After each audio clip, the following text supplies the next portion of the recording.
So welcome Kairos people. This is a video I made just to let you know what we did in class the day you missed. We're talking about making classes, and what I did is the day you missed, on the whiteboard in the back of the room, I wrote a bunch of phrases, and I kind of compared it to like big propaganda phrases like in some, dystopian societies. So these are kind of the notes from today's class. They're not really in any order, so during class I kept referring to like these, obey like propaganda phrases. And so I'm trying to teach you the big idea about making classes. I want to begin with kind of why am I even talking about this? Why is this important? If you look here, classes are sort of the nouns in any big project. If you think about all the classes we've done, it's been things like rectangle, image, student, hotel television, voting machine. Those are all nouns. I think one day I showed you in class a program we're going to write later in the year. The game Asteroids, which is a little ship that goes around in space and shoots the big old rocks. You'll notice that actually I've broken this up into various different classes. There's some nouns in here. Your ship is a noun. An asteroid is a noun. A bullet is a noun. These are all classes that are the nouns or the things that actually make up some larger program. I wrote here another piece of propaganda. Dividing your project into classes is kind of like decomposition. Think about your window for breakout. It certainly didn't look anything like this. It just looked like there was one of these rectangles. As the projects get larger, we want to think about breaking it into smaller classes, just so we can think about parts of the things at any one time. This ship and bullet and asteroid are all nouns or classes or things that actually come up with the whole project of asteroids.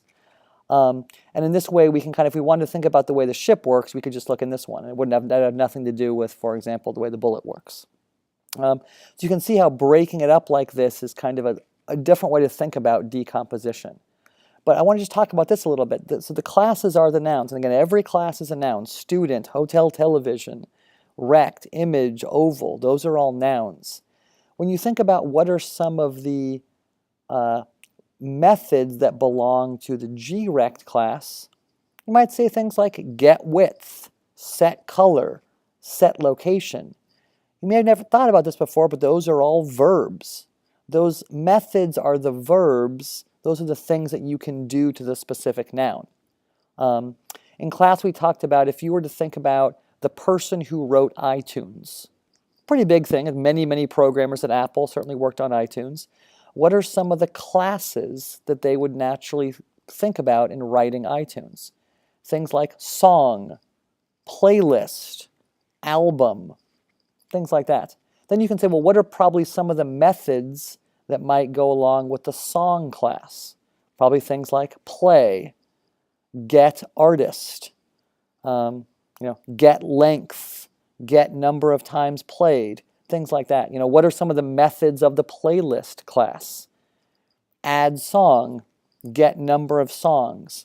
Again, I want you to see that the classes are important because they're the nouns, the things that go into any larger program, and the methods that operate along those are the verbs. I'll leave this up here, but let's at this point jump ahead a little bit to, not asteroids, we can close that up, but to actually this class-making code. When I showed you asteroids or I talked about iTunes, there were lots of classes in those. We're going to talk about some simpler stuff today. Just look at this part right here, right? This is actually kind of a little program. There's only one noun here. There's student. And actually the student runner kind of just runs the whole thing. We started over here, didn't we, last class talking about something called voting machine. And now we started writing the entire voting machine class. And again, just to point out, voting machine is a noun. It's a thing another program could use. What are some of the operations or verbs or methods that go along with that? Well, we talked about them yesterday. Vote yes, vote no, get winner. Again, those are all verbs. If you go back here, we're going to run through these steps right here, how to make a class. The day you were here, we talked about how to determine the method signatures. And remember, a method signature has to do with like the name of the method, the return type, and then the number of parameters.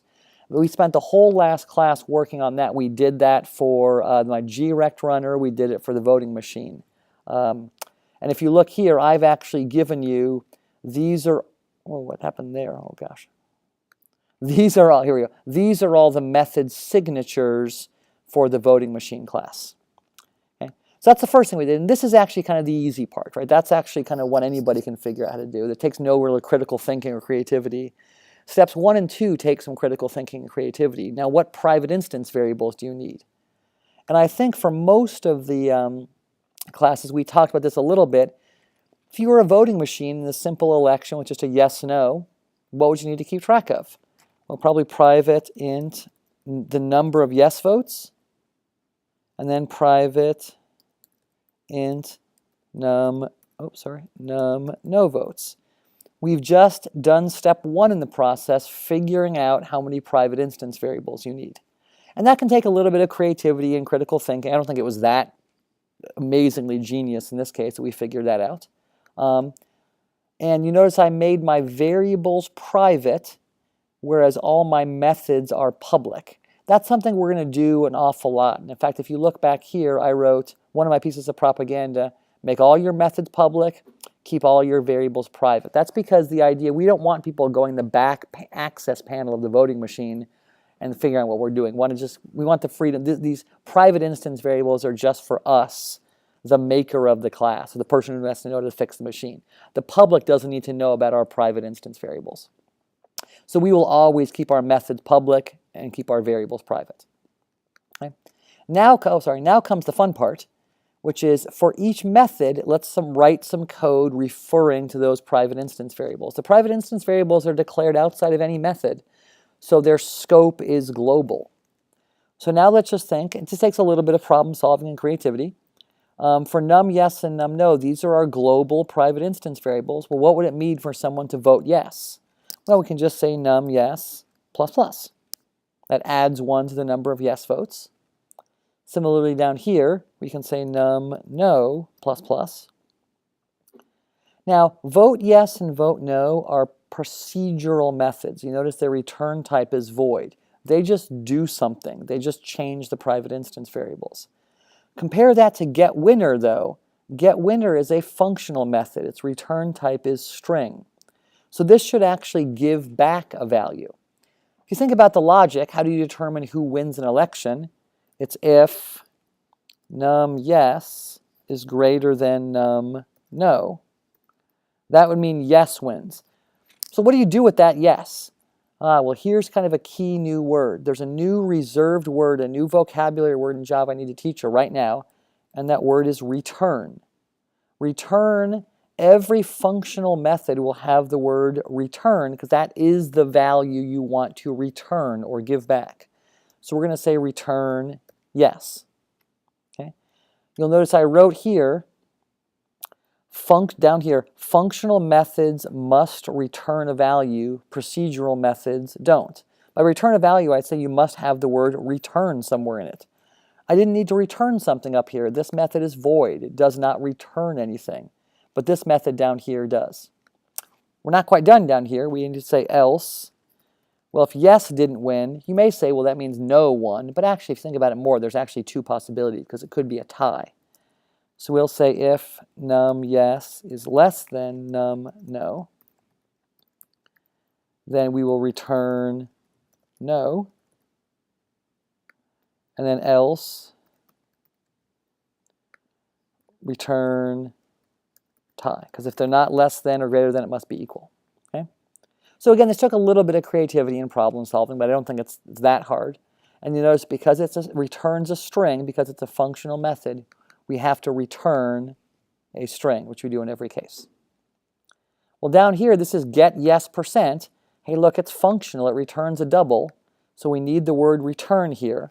And it's kind of a little bit of math. How do you figure out the percentage of yes votes? Well, it's yes votes over the total. So we'll write num yes divided by, the total is num yes plus num no. That'll get you a decimal, so let's just in the front multiply by 100.0. Be a little bit careful. There's a little bit of funky math going on here, like don't put the 100 at the end. We'll talk about some double decimal kind of issues going on. Do it exactly this way, just humor me for about a day or two, and I'll talk to you about why the .0 is necessary. Get no percent, exactly the same thing. It's a double, so we have to return a double. Return 100.0 times num no divided by num yes plus num no. Okay. Then down here, we have rig election. Rig election is a procedural method. It's void. Notice it takes a parameter, which is the rig factor. Remember in the example from yesterday, if this is 0.2, that means 20% of the no votes magically become yes votes. So you can think about how you might do this. We talked about it in class a little bit, but I'm going to make a new variable, a new local variable called int stolen votes. I'm going to set that to be the number of no votes times the rig factor. Now, one little goofy thing, this quantity is the number of votes you want to steal, but what if there were actually only 7 no votes and the rig factor was 0.5? 7 times 0.5 is 3.5. You can't steal 3.5 votes because 3 is an int. Sorry, because stolen votes is an int. Votes by definition have to be like an integer number. So there's a little new thing I have to teach you, which is we do some funky syntax, which looks like this. We basically put the word int in front, and that's a fancy way of saying, yeah, I know this is actually a double, but let's just essentially kind of round it and pretend that it's an int. This is called typecasting, and in class I made the silly joke of imagine I'm the magic fairy of types. I'm casting a spell, so you were a double, bing, now you're an int. Okay, that's all that's doing. It basically just throws away the decimal. Well, now we know how many votes we want to steal, so I'll write num yes plus equals, remember the shortcut from last time? Stolen votes, that adds to num yes, and then num no minus equals, minus equals stolen votes. Remember the plus, this is exactly equivalent to num yes equals num yes plus stolen votes, and this is equal to num no equals num no minus stolen votes. Hope this compiles, and it's compiling, and it does compile, that's great. Okay, we've now, one more thing we have to talk about. Sorry, I left one thing blank. We're not quite done yet. Up here, we left one method blank. This method is a special method. It's called the constructor. And remember, the name of the constructor is exactly the same as the name of the class. So the name of the voting machine constructor is voting machine. You'll notice that the return type is totally blank. There's nothing between the word public and voting machine. It's not void, it's not int, it's not double, it's literally nothing. One of my pieces of propaganda I want to mention that I'm going to talk about over and over again, the job of the constructor, that's the method we're talking about, is to initialize the private instance variables. So if you look here, this is the constructor. The job of the constructor is to initialize the private instance variables. We have 2 private instance variables, num yes and num no. So I'm going to write num yes equals and num no equals. If you have 2 private instance variables, your constructor is going to have something equals and something equals. And then you've got to think, well, what are the logical values to give them? This is the constructor. This is when you make a voting machine for the first time, when you take it out of the box. So you know what the logical value is here? 0. Because when the election starts, there's no yes votes and there's no no votes. Okay? The job of the constructor is to initialize the private instance variables. Initialize means give them a value the first time. Let's compile that now. And if you go back here, let's close this up. You'll notice that this is compiled, but the programs that use it, this is our noun we've created. The programs that want to use those nouns are not compiled. So we can right-click on this and compile this one. If you look at the code, it actually votes 600 yes votes, 800 no votes, rigs the election by 20%. And if you do that, you'll see that actually yes ends up winning. I'll run it for you.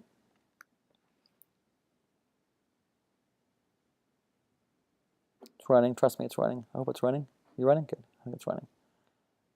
Yep. And these are the numbers you should get, 54 point whatever and 45 point whatever. And that's kind of fun. But actually, I gave you another voting machine runner because I wanted you to see actually that this is a noun you've created, and you can use that noun in all sorts of different ways. Down here, this one was a console console program. Let's do it in a graphics program. We got a noun we can use however we want.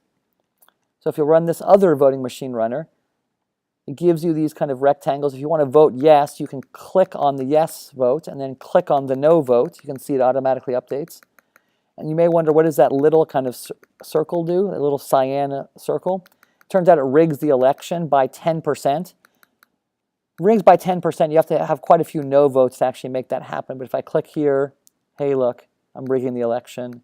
And sweet, now yes won. Isn't that great?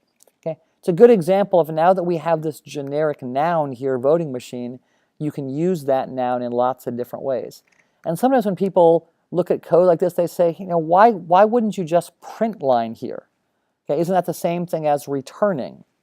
And my argument actually is no, it's not the same as returning. Okay, here the voting machine noun returns a value to somebody else. It may be that this person who uses it wants to do a print line, but they may want to use it for some totally different purpose. Maybe there's another thing that wants to have like a bar graph or something like that.